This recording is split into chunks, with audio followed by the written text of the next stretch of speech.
warahmatullahi wabarakatuh. Perkenalkan, nama saya Indah Salsabila, NIM 25290. Baiklah, di sini saya perwakilan dari kelompok 1 yang akan menjelaskan tentang pengertian model pencapaian konsep. Nah, yang pertama saya akan menjelaskan tentang model pembelajaran. Model pembelajaran merupakan bungkus atau bingkai dari penerapan suatu pendekatan, metode dan teknik pembelajaran. Yang kedua, model pencapaian konsep. Model pencapaian konsep merupakan proses mencari dan mendaftarkan sifat-sifat yang dapat digunakan untuk membedakan contoh-contoh yang tidak tepat dari berbagai kategori. Selanjutnya saya akan menjelaskan pengertian menurut ahli. Yang pertama, pengertian menurut Egen. Menurut Egen, model pencapaian konsep adalah suatu strategi pembelajaran induktif yang didesain untuk membantu siswa pada semua usia.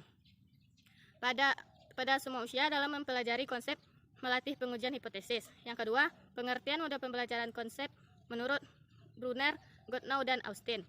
Menurut Brunner, model pembelajaran pencapaian konsep sengaja dirancang untuk membantu para siswa untuk mempelajari konsep-konsep yang dapat dipakai untuk mengorganisasikan informasi, sehingga dapat memberikan kemudahan bagi siswa untuk mempelajari konsep itu.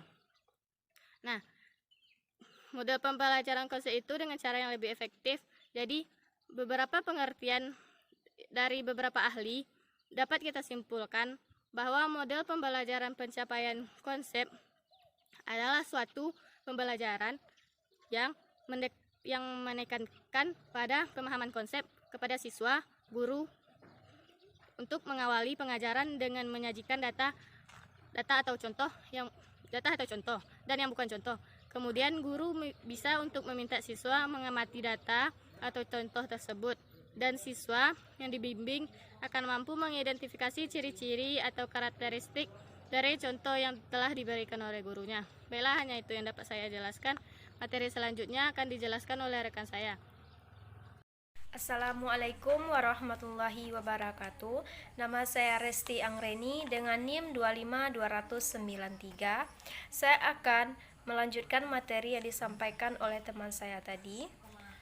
Kelebihan model pencapaian konsep.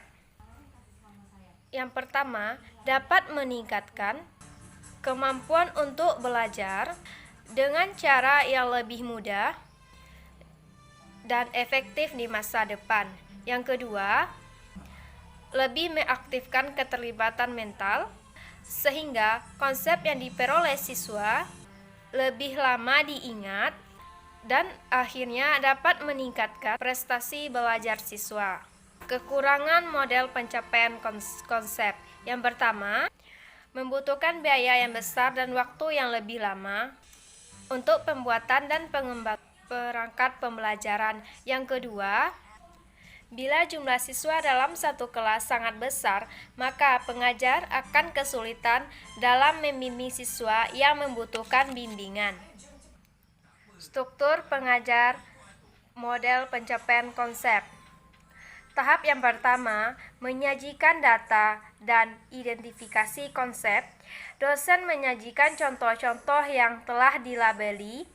Mahasiswa membandingkan sifat-sifat atau ciri-ciri dalam contoh-contoh positif dan contoh-contoh negatif.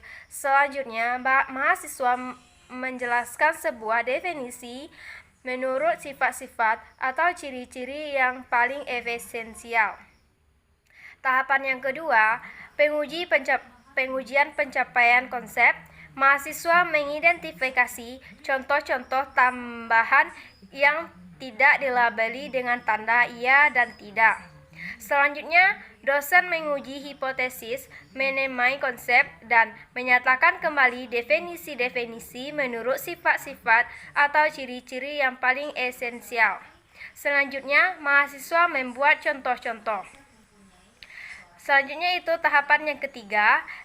Yang pertama, menganalisis strategi berpikir. Kemudian mahasiswa mendeskripsikan pemikiran-pemikiran.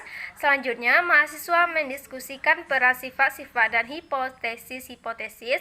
Selanjutnya, mahasiswa mendiskusikan jenis dan ragam hipotesis.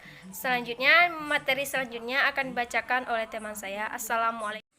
Assalamualaikum warahmatullahi wabarakatuh. Perkenalkan, nama saya Muhammad Arif Ferdian dengan NIM 2520084. Baiklah, di sini saya akan melanjutkan penjelasan materi yang telah disampaikan oleh teman saya. Tahap-tahapan pelaksanaan sintaks. Fase pertama yaitu penyajian data dan identifikasi konsep. Pada tahap ini, guru memberikan contoh-contoh dalam bentuk penerapan konsep. Hal ini dilakukan untuk memunculkan masalah dan pemecahannya. Dalam kegiatan ini, siswa harus dilibatkan secara aktif kalau memungkinkan dalam pemberian contoh dari konsep yang diajarkan. Ini perlu dilakukan agar siswa dapat menjelaskan contoh dari konsep yang sedang mereka pelajari. Setelah contoh dan pemecahan masalahnya dirasa sudah cukup, para siswa disuruh kembali mengamati contoh-contoh itu untuk membandingkan serta menentukan ciri-ciri dan diminta untuk menentukan dan menurunkan definisi konsep. Contoh langkah kegiatan guru antara lain: yang pertama, guru mempresentasikan contoh-contoh yang sudah diberi nama atau label. Guru meminta tafsiran siswa, dan yang terakhir itu guru meminta siswa untuk mendefinisikannya. Contoh langkah-langkah kegiatan siswa antara lain: siswa membandingkan contoh-contoh positif dan contoh-contoh negatif. Selanjutnya siswa mengajukan hasil tafsirannya. Ketiga, siswa membangkitkan dan menguji hipotesis. Dan yang terakhir itu yang dapat dilakukan adalah siswa menyatakan suatu definisi menurut atribut esensinya. Fase kedua itu pengujian penyampaian konsep. Pada tahap ini, siswa disuruh mencari contoh yang berupa masalah lain yang bisa diselesaikan dengan konsep berdasarkan yang sudah diidentifikasi. Contoh-contoh yang dikumpulkan oleh para siswa selanjutnya diinformasikan sebagai definisi yang telah diidentifikasi pada tahap 1. Contoh-contoh langkah-langkah kegiatan guru antara lain: guru meminta siswa untuk mengidentifikasi contoh-contoh tambahan yang tidak bernama. Guru mengkonfirmasi hipotesis, nama-nama konsep, dan menyatakan kembali definisi menurut atribut esensinya. Dan terakhir, guru meminta contoh-contoh lain. Contoh langkah kegiatan siswa yang bisa dilakukan adalah siswa memberi contoh-contoh, siswa memberikan nama konsep, dan yang terakhir siswa mencari contoh lainnya. Fase ketiga, analisis strategi berpikir. Pada tahap ini, guru memberikan masalah baru dan menyuruh siswa menyelesaikannya dengan menerapkan konsep. Pada akhir ini, siswa diwajibkan mengumpulkan hasil yang dikerjakan. Di sini, guru bersama-sama siswa menganalisis strategi berpikir yang telah digunakan. Para siswa